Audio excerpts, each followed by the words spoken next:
Nunca supe exactamente cuándo comenzó todo, pero ahora, mirando hacia atrás, me doy cuenta de que la vecindad siempre había tenido algo raro, algo que parecía esconderse en los rincones donde la luz nunca llegaba.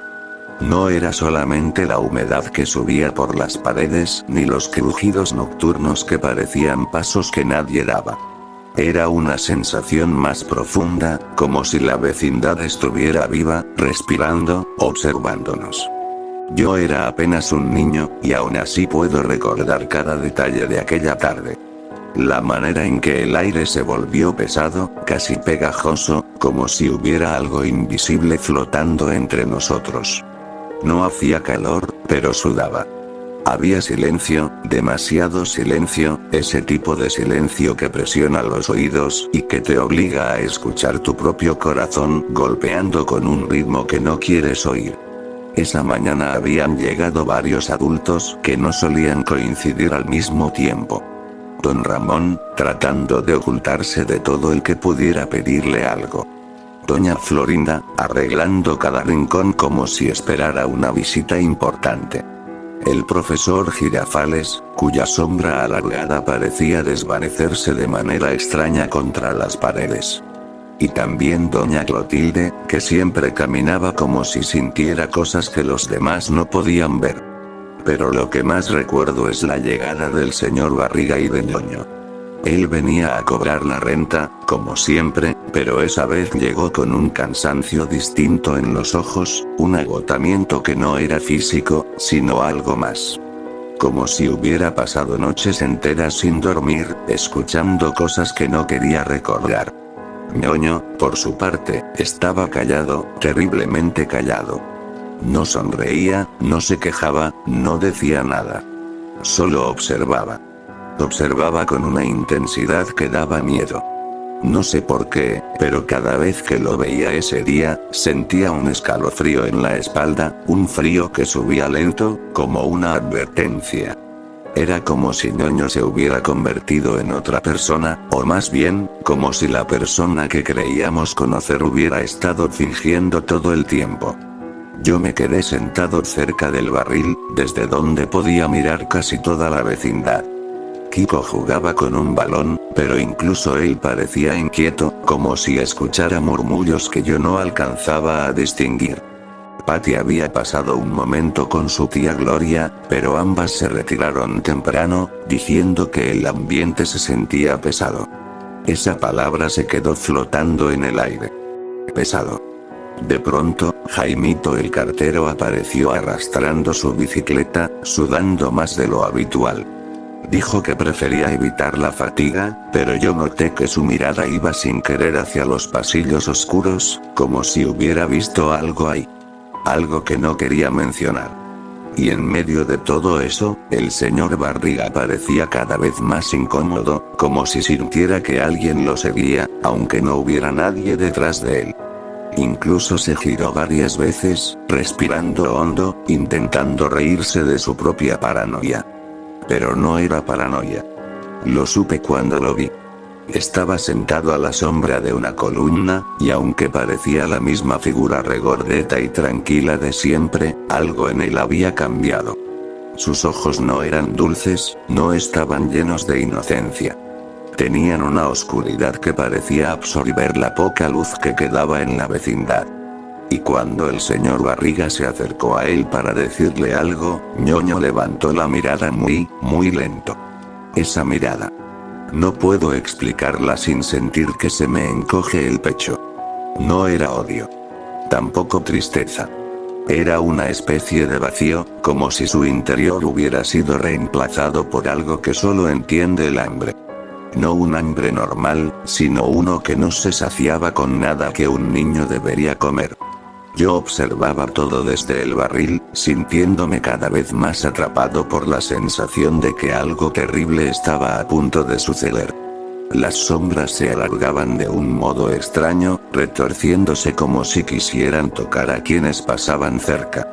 Era como si la vecindad entera estuviera esperando, conteniendo el aliento, preparándose para presenciar algo que ningún niño debería ver. Doña Clotilde me vio temblar y pasó cerca de mí. No me habló, pero me miró con una seriedad que nunca había visto en ella. Como si supiera que yo estaba viendo algo que los demás estaban tratando de ignorar. Como si ella misma también lo sintiera. Sus ojos estaban inquietos, buscando algo entre los pasillos, como si supiera que algo maligno se estaba moviendo entre nosotros.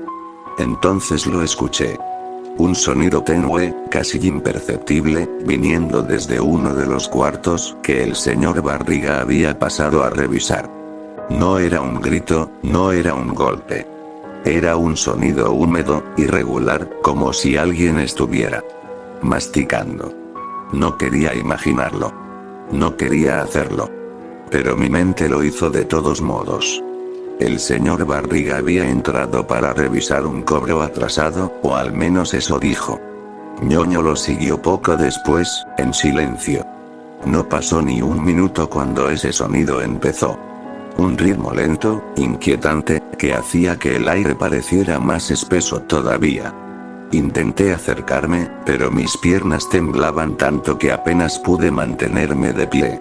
Había algo en ese sonido que me helaba los huesos, algo que parecía destruir la lógica, como si estuviera escuchando un acto prohibido, algo que ningún niño, ninguna persona, debía oír. No eran ruidos fuertes, pero cada pequeño chasquido me golpeaba el pecho, como si dijera algo que no estaba hecho para mi entendimiento. Nadie más parecía escucharlo. O tal vez sí, y solo fingían no hacerlo. A veces pasa así en la vecindad.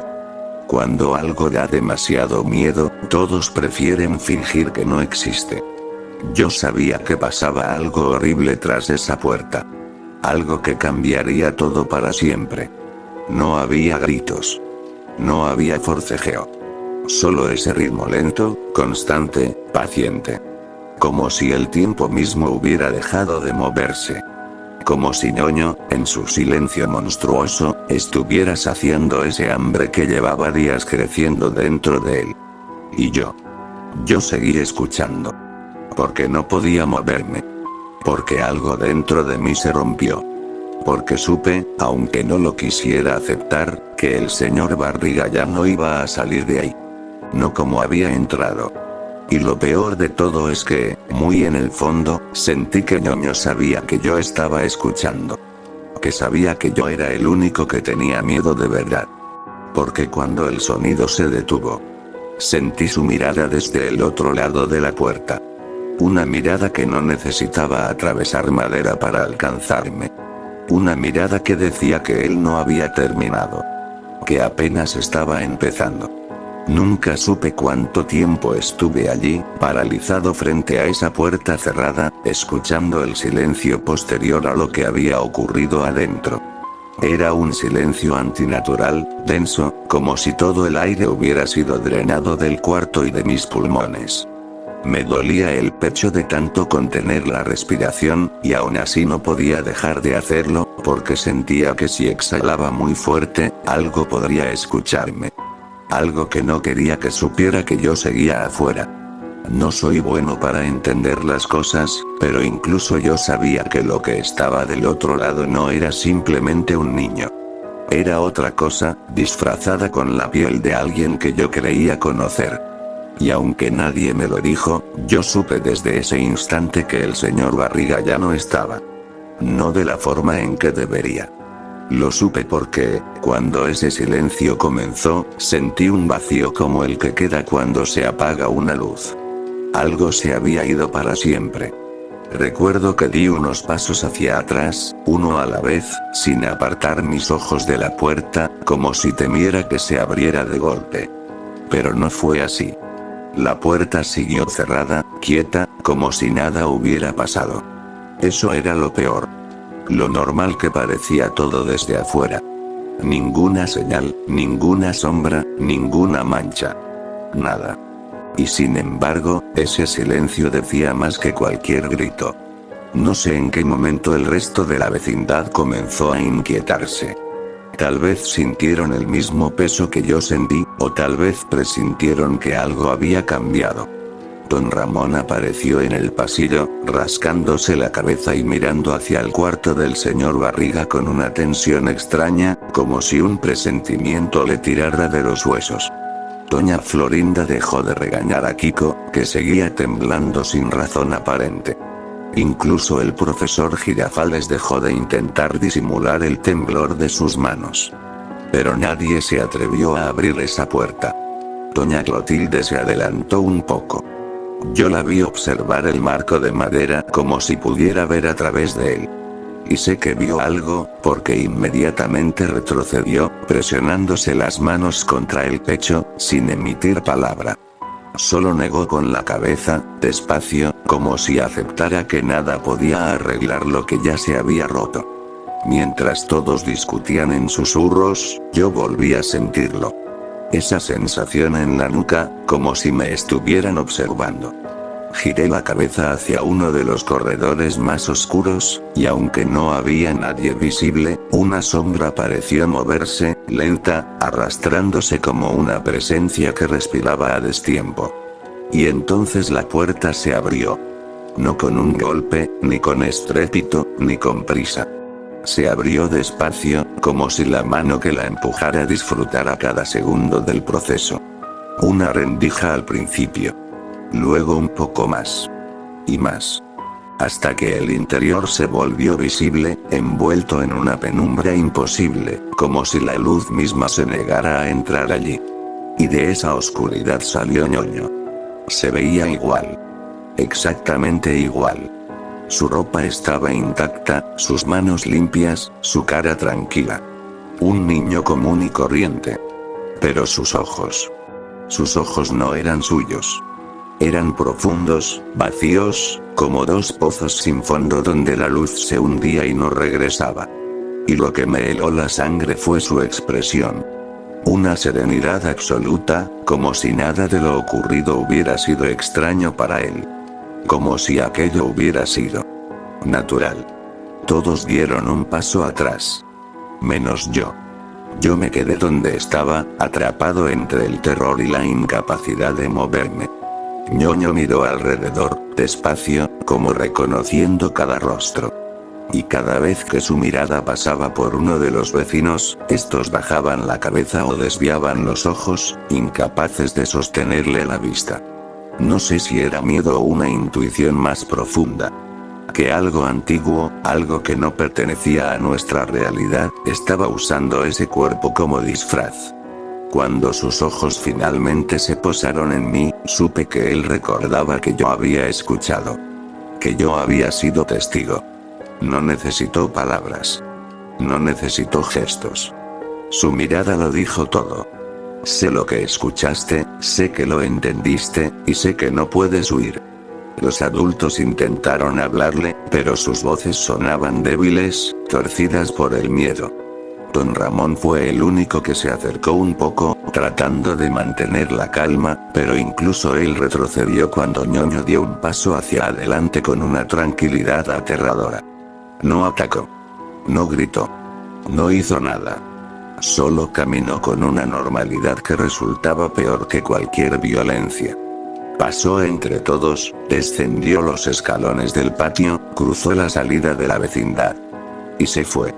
Como si no hubiera pasado nada. Como si fuera un día cualquiera.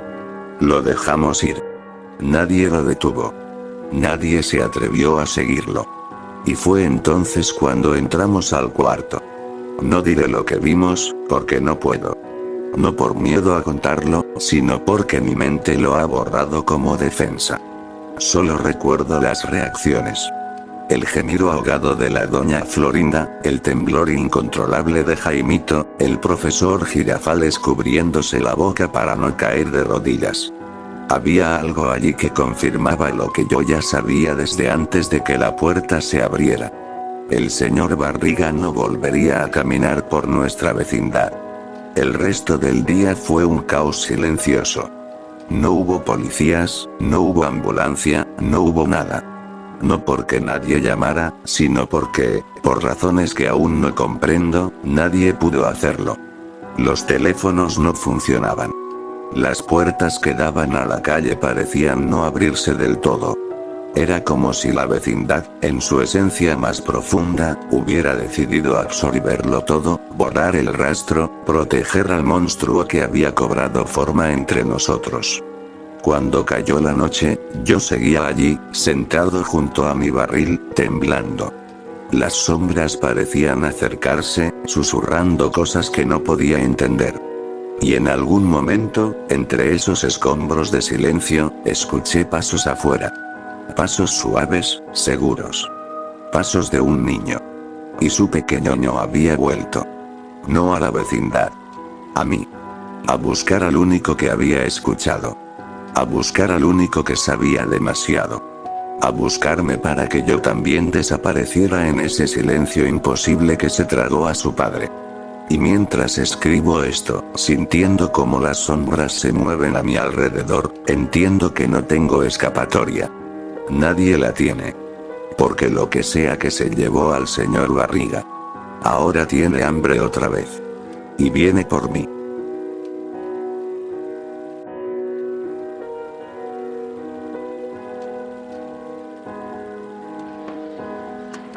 ¡Toma! No te doy otra nomás porque presta para que te